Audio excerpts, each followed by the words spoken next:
Internet पर searching के दौरान अब बेहद ही सतर्क रहने की जरूरत है, क्योंकि इंटरनेट पर कुल ट्रैफिकिंग का करीब आधा हिस्सा बॉट ट्रैफिक का है। लेकिन बैड बॉट ट्रैफिकिंग तेजी से बढ़ रहा है।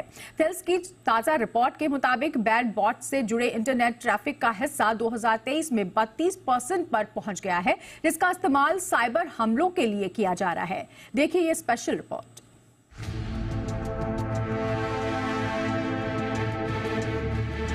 ऑनलाइन सर्चिंग के दौरान आपको बेहद सतर्क रहने की जरूरत है, क्योंकि वैश्विक स्तर पर इंटरनेट ट्रैफिक का करीब आधा हिस्सा बॉट ट्रैफिक का हो चुका है, जिसके इस्तेमाल से आप साइबर हमलों का शिकार हो सकते हैं। साधारण शब्दों में कहें तो गुड बॉट्स आपके व्यापार और आपको फायदा पहुंचाते हैं। जब आप वेबसाइट या फ्रेज से जुड़ा कुछ सर्च करते हैं तो आपको कई सर्च रिजल्ट मिलते हैं जो आपकी मदद करते हैं। गुड बॉट्स को आमतौर पर फेमस कंपनियां बनाती हैं, हालांकि बैड बॉट्स को साइबर हमलों, अवैध कामकाज के लिए बनाया जाता है। थेल्स SA की ताजा रिपोर्ट बताती है कि सभी इंटरनेट ट्रैफिकिंग में से बॉट ट्रैफिक का हिस्सा 49.6% तक पहुंच गया है, जो उच्चतम स्तर है। साल 2022 के मुकाबले बॉट ट्रैफिक 2% अधिक बढ़ गया है। बैड बॉट से जुड़े इंटरनेट ट्रैफिक के हिस्से की बात करें तो ये 2023 में 32% हो गया है, जो साल 2022 में 30.2% था। साथ ही ह्यूमन यूजर्स का ट्रैफिक गिरकर 50.4% हो गया। रिपोर्ट में कहा गया है कि वेबसाइटों, एप्लीकेशन प्रोग्रामिंग इंटरफेस और एप्लीकेशन पर हमलों के कारण ऑटोमेटेड ट्रैफिक से ऑर्गेनाइजेशन को सालाना अरबों डॉलर का नुकसान हो रहा है। हालांकि बैड बॉट ट्रैफिक का स्तर अलग अलग देशों में अलग अलग होता है।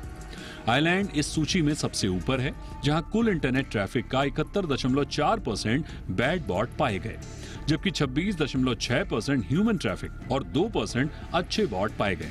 जर्मनी में खराब बॉट्स का कंट्रीब्यूशन कुल इंटरनेट ट्रैफिक का 67.5%, मैक्सिको में 42.8% और अमेरिका में 35.4% है, जो 2022 से 32.1% से अधिक है।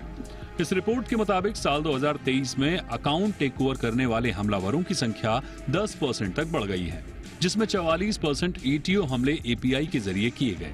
इंटरनेट पर सभी लॉगिन प्रयासों में से 11% अकाउंट टेक ओवर हमलों से जुड़े थे, जिनमें से सबसे ज्यादा फाइनेंशियल सर्विस इंडस्ट्री से जुड़े हमले हुए। थेल्स की रिपोर्ट के मुताबिक साल 2023 में बैड बॉट ट्रैफिक का 57.2% हिस्सा गेमिंग इंडस्ट्री का था। इसी तरह बैड बॉट ट्रैफिक में रिटेल का हिस्सा 24.4%, ट्रैवलिंग में 20.7% और फाइनेंशियल सर्विसेज में 15.7% था। इस रिपोर्ट के मुताबिक ये चेतावनी दी गई है कि अगर ऐसी ही स्थिति रही तो आने वाले दिनों में इंसानों से आने वाले इंटरनेट ट्रैफिकिंग से ज्यादा बॉट ट्रैफिकिंग हो जाएगी। ब्यूरो रिपोर्ट, जी मीडिया।